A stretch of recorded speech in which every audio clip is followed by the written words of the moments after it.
Welcome back to Tipping Point. I'm your host, Kara McKinney. Will everyone in Germany be a vegetarian or a vegan within the next few years? Perhaps this sounds hyperbolic, however, it seems possible based on reports that the German Nutrition Society is expected to recommend individuals slash their daily meat consumption by 90% in order to promote sustainability. According to the German news publication Bild, German citizens currently eat about 27 ounces of meat every week, which is already low.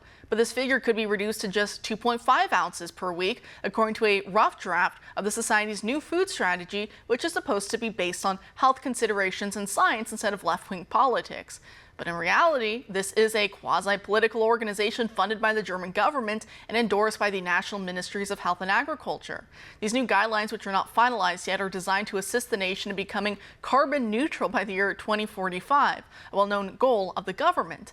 This has nothing to do with public health. Instead, it's about expanding government overreach into people's daily lives, creating a permanent nanny state which micromanages you into oblivion, with fear-mongering about climate change just one tool they use in order to make people submit to that.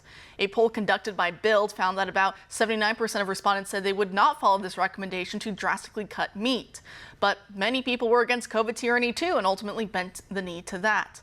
After World War II, the Allies funded the Frankfurt School and its cultural Marxist teachings in Germany as well as the U.S. as a way to promote anti-fascism. And yet, we only created for ourselves a new monster to fight, so it's likely Germany will go along with this meat policy in the end if it comes to fruition.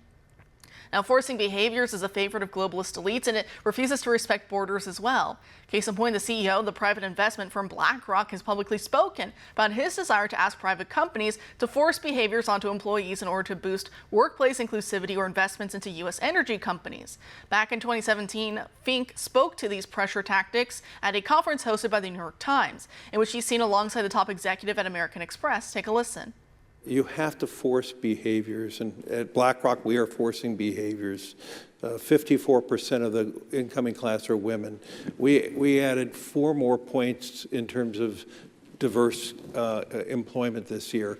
And what we are doing internally is if you don't achieve these levels of impact, your compensation could be impacted, okay? We're doing the same thing. And so it's just, you have to force behaviors. And if you don't force behaviors, whether it's gender or race or just any way you want to say the composition of your team, you're going to be impacted. And that's not recruiting, it is development, as Ken said. And ultimately, it's still going to take time, but I am just as much shocked as Ken is that we have not seen more opportunities. And we're going to have to force change.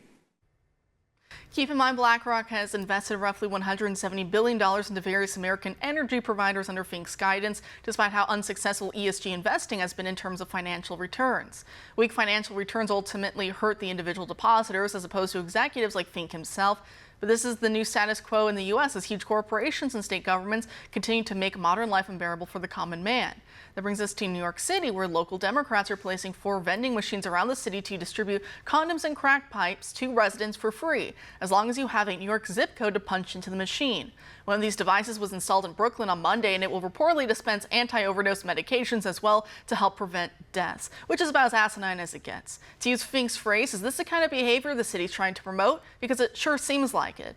Local officials say the machines will offer free drug paraphernalia and instructions on how to use certain drugs more safely, in addition to dispensing drug test strips, nicotine gum, condoms, and tampons. Safer sniffing kits will also contain lip balm and a mouthpiece for smoking crack and crystal meth out of a pipe.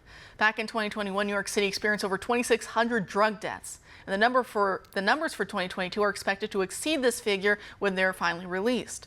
Most of these deaths involved an opioid such as fentanyl, which can be made even deadlier by the popular cutting agent Tranq, otherwise known as the zombie drug for its effects on the body and mind.